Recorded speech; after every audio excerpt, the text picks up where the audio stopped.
कैसे हैं आप सभी लोग। उम्मीद करता हूं कि आप सभी लोग अच्छे होंगे।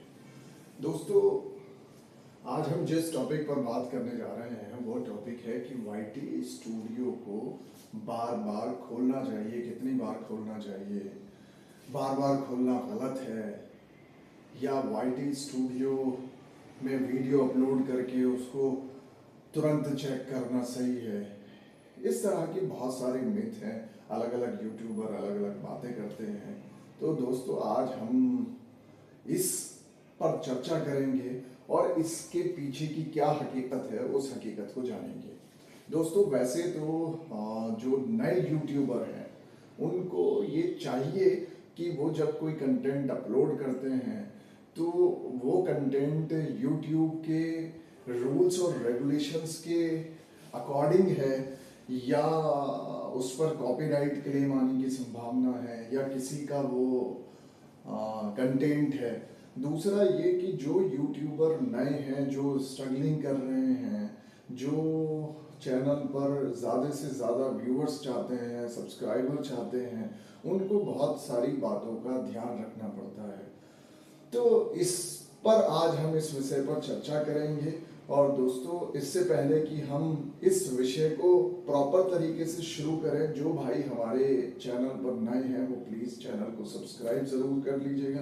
तो दोस्तों, आइए शुरू करते हैं कि जब हम कोई वीडियो अपलोड करते हैं तो उस वीडियो को अपलोड करने के दौरान हमें, आपने देखा होगा, कुछ सेटिंग्स को सेट करना पड़ता है। सबसे पहले तो ये कि जब हम वीडियो को अपलोड करते हैं तो आप देखते हैं कि 3 ऑप्शंस हमें देखते हैं सेटिंग्स में। एक प्राइवेट होता है, एक अनलिस्टेड होता है और एक पब्लिक होता है। दोस्तों, प्राइवेट जो सेटअप होता है वो मोस्टली उन लोगों के लिए होता है, जैसे सपोज कीजिएगा कि आपने कोई कंटेंट बनाया और आप किसी को शो करना नहीं चाहते हैं। आप चाहते हैं कि मैं इसको अपने लिए रख लूं तो और बस मैं ही देख सकूं और कोई ना देखे, तो आप प्राइवेट सेटिंग्स को ऑन कर सकते हैं। आप किसी को दिखाना नहीं चाहते। दोस्तों, एक होता है अनलिस्ट और एक पब्लिक। तो मोस्टली जब हम वीडियो को अपलोड कर रहे होते हैं पब्लिक पर्पस से, तो हमें ज़रूरी होता है कि वीडियो अपलोड करने के दौरान हमें इस सेटिंग्स को अनलिस्ट में रखना चाहिए।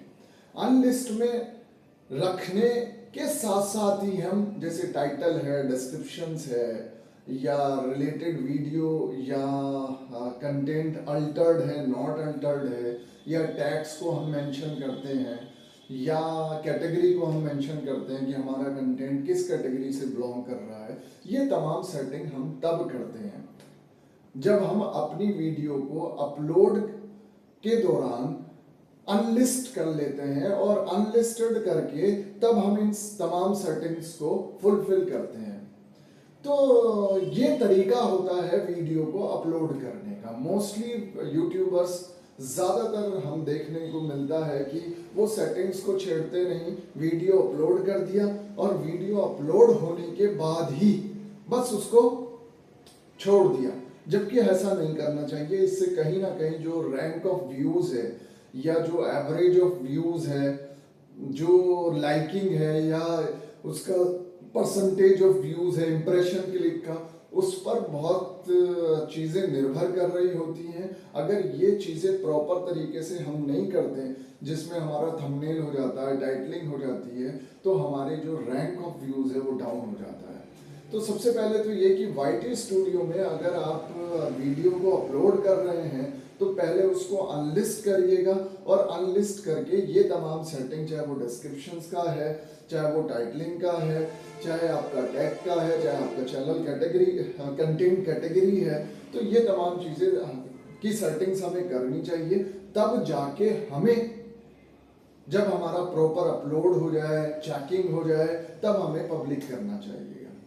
दूसरा ये दोस्तों कि आपने देखा होगा कि व्यूज रैंकिंग गिर जाता है या इम्प्रेशन नहीं आता, तो इसका सीधा सीधा जो हमें पता चलता है वो मोस्टली वाईटी स्टूडियो से पता चलता है, जिसमें हम जाके ये ज्ञान लेते हैं कि भाई जो रैंकिंग ऑफ व्यूज है वो हमारी स्टॉप हो गई है, चल रही है, जैसे आपने ग्रीन सिग्नल देखा होगा, अगर एरो ग्रीन ऊपर की तरफ बन रहा है तो आप देखेंगे कि इसका जो मीनिंग है कि आपकी जो रैंकिंग ऑफ व्यूज है वो बढ़ोतरी की तरफ है। अगर वो डाउनवर्ड चली जाती है तो यहाँ नीड है कि आप अपने टाइटल को चेंज करो।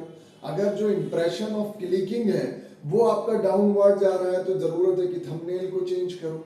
तो इस तरह की चीजों को देखने के लिए या अपनी वीडियो को की स्पीड या उसकी ग्रोथ को देखने के लिए हमें YT स्टूडियो का यूज करते हैं। लेकिन YT स्टूडियो में अगर आप अपनी वीडियो को अपलोड कर रहे हैं और अपलोड करने अनलिस्टेड में अपलोड किया, तमाम सेटिंग्स कर दी, तमाम सेटिंग्स करने के बाद अब आपने पब्लिक कर दी और आप एकदम ऑफलाइन जा रहे हैं, वो भी गलत हो जाता है। एज पर माई एक्सपीरियंस दोस्तों, जैसा मैंने जस्ट एक्सपीरियंस किया, मुझे भी काफ़ी टाइम हो गया यूट्यूब से जुड़े हुए, तो जैसा मैंने एक्सपीरियंस किया तो ज़रूरी है कि आप थोड़ी देर ऑनलाइन रहें, यूट्यूब पर कोई और वीडियो देखें, कुछ और सर्च करें, लेकिन तुरंत ऑफ ना है, इंटरनेट ऑफ ना कर दें, तुरंत कट ऑफ ना हो जाए।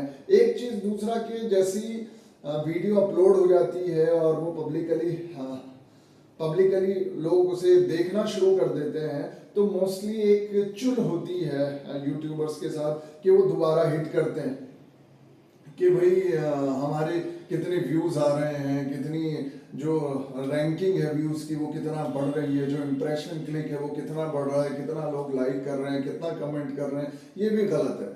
जब आप अपलोड कर देते हैं तो उसे कुछ समय के लिए, कुछ घंटे के लिए छोड़ देना चाहिए, लगभग 4-5 घंटे उसे छोड़ दो। नून मॉर्निंग में डालिए तो नून में चेकआउट कर लो, इवनिंग में चेकआउट कर लो, डजंट मैटर, क्योंकि जब भी कोई ड्रास्टिक चेंज आएगा आपके व्यूज मूव करेंगे, आपका जो लाइकिंग रैंकिंग बढ़ेगा, कमेंट्स बढ़ेगा, वो जैसे ही आपका नेट ऑन होगा तुरंत मैसेज के थ्रू आपको अपडेशन मिल जाएगी।